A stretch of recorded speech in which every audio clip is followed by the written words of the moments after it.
Hello everyone, welcome to my channel. આજની મારી recipe છે ગુજરાતી ચટાકેદાર ખાંડવી.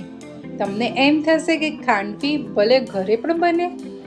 યસ ફ્રેન્ડ્સ, ખાંડવી ફરસાણના દુકાને મળે એવી ઘરે પણ બનતી હોય છે. બસ હું આજે જે આ વિડીયોમાં કહું છું એવી ટિપ્સ થોડી ફોલો કરી લીધી અને પેશન્સને બરકરાર કરી લીધું તો તમારી ફરસાણના દુકાનમાં મળે એવી ખાંડવી ઓછી મહેનતે વધારે ઝંઝટ વગર ઘરે જ રેડી થઈ જશે.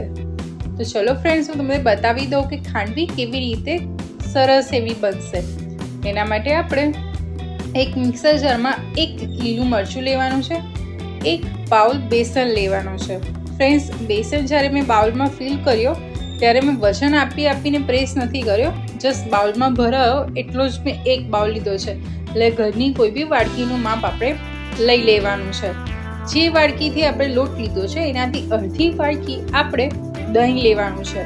અત્યારે ફ્રેન્ડ્સ થોડું ખાટું હોય ને એવું દહીં લેવાનું છે. થોડું ખટાશ હશે તો આમાં ટેસ્ટ ખાંડવીનો સરસ આવે છે. હવે જેટલું દહીં લીધું એટલું જ આપણે પાણી લેવાનું છે.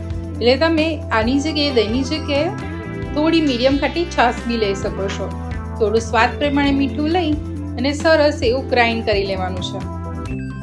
તમે જોઈ શકો છો ફ્રેન્ડ્સ કે સરસ આપણે ગ્રાઇન્ડ કરીને ચેક કરીએ તો આપણું પરફેક્ટ બેટર રેડી થયું છે.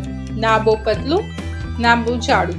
ફ્રેન્ડ્સ, જો બહુ પતલું બેટર હશે તો તમારે ચડતા એટલે કે જે આપણે ખાંડવીનું જે બેટર બનાવવાનું છે એમાં બહુ ટાઈમ લાગશે, અને બહુ જાડું બેટર હશે તો ખાંડવી વળશે જ નહીં. આ રીતનું પરફેક્ટ બેટર રેડી કરવાનું છે.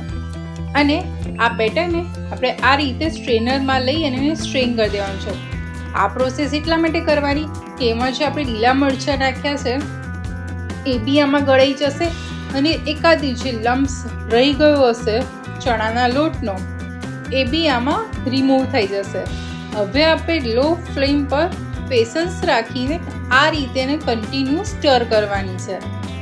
હવે આપણે એમાં ચપટી હળદર એડ કરવાની છે.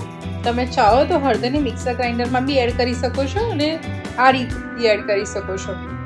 આ પ્રોસેસ સ્ટર કરવાની 7 થી 8 મિનિટ લો ફ્લેમ પર સરસ એવું સ્ટર કરશો એટલે આ રીતનું આપણું સરસ એવું ના બહુ પતલું ના બહુ જાડું પેન છોડી દે એવું સરસ ટેક્સચર રેડી થશે.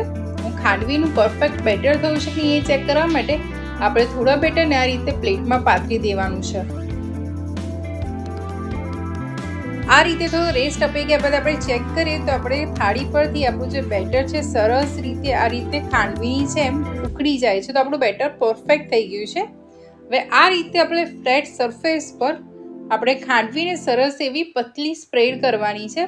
જો તમે આવી રીતે ફ્લેટ સરફેસમાં આવે તો તમે થાળી પર બી પાછળની સાઈડ કરી શકો છો. અને થાળીની પાછળની સાઈડ ના કરવું હોય તો મોટું પ્લાસ્ટિક પાથરી અને તમે એના પર બી આ રીતે સરસ સ્પ્રેડ કરી દઈ શકો છો. 15 મિનિટ રેસ્ટ આપ્યા બાદ આ રીતે એને કટ કરી અને સરસ એવું ખાંડવીને રાઉન્ડ રોલ કરી દેવાની છે. તમે જોઈ શકો છો કે ધીરે ધીરે વજન આપીને હળવા હાથે સરસ એવી રાઉન્ડ રોલ કરી દીધી. હું તમને બતાવું કેવી સરસ એવી ખાંડવી ફરસાણના દુકાન જેવી રેડી થઈ છે ને, છે ને પરફેક્ટ લેયર એનું. એ રીતે મેં બધી ખાંડવી રોલ કરી દીધી છે. હવે ખાંડવીના વઘાર માટે આપણે 2 ચમચી જેટલા તેલમાં 5 ચમચી જેટલી રાઈ નાખવાની છે, 5 ચમચી જેટલા તલ, 7 થી 8 લીમડાના પાન એડ કરીશું. તો આપણો ખાંડવીને ટેમ્પટિંગ બનાવે એવો વઘાર સરસ એવો રેડી થઈ ગયો છે. તો હવે આપણે આ ખાંડવીને પ્લેટમાં સેટ કરી લેવાની અને પ્લેટમાં સેટ થઈ જાય એના ઉપર વઘાર, લીલા ધાણા અને કોપરાથી ડેકોરેટ કરી દેવાની. તો આ ખાંડવી તમારા ઘરે બનાવો. કેવી બની મને કોમેન્ટમાં જણાવજો. આવી બીજી યુનિક અને ટેસ્ટી રેસીપી સાથે ફરી મળીશ. Good bye.